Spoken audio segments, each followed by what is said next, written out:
Hello everyone, welcome to Canadian Desi Chef. Today I'm sharing with you rich, creamy, juicy masala Baingan Aloo recipe.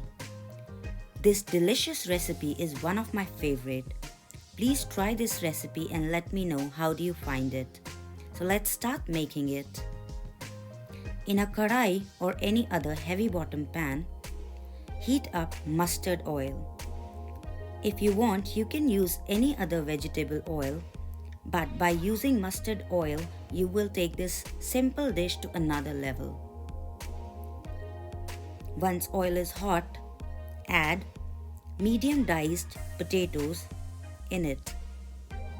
Fry it for a couple of minutes or until it starts getting light golden brown.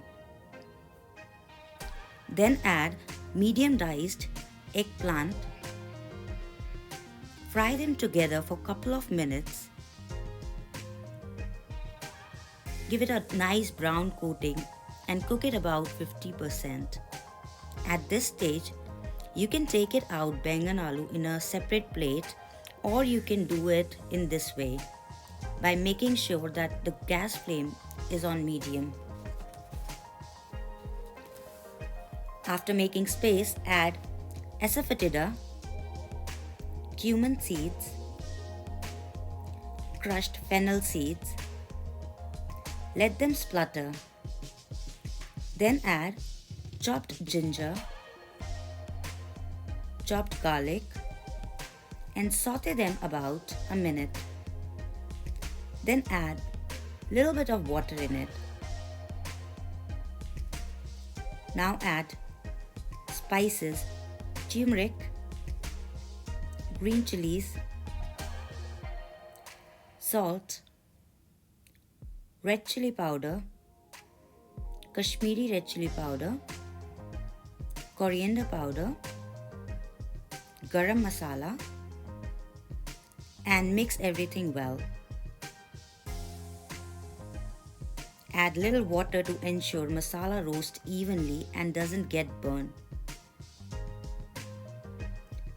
Now add chopped onion and saute it until it turns translucent or pinkish in color.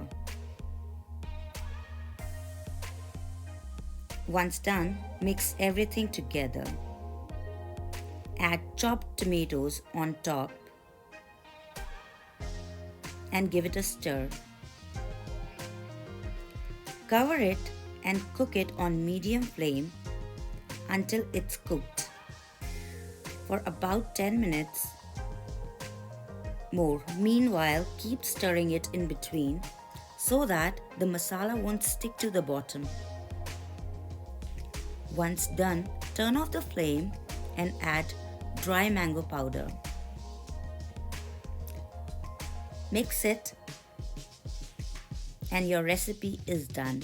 Enjoy this hot, tasty Baingan Aloo with naan bread, roti or paratha. Thank you so much everyone for watching this video. Please like, share and subscribe to my channel. We'll meet you soon with next video. Till then, keep learning and help others to learn. Bye bye, take care.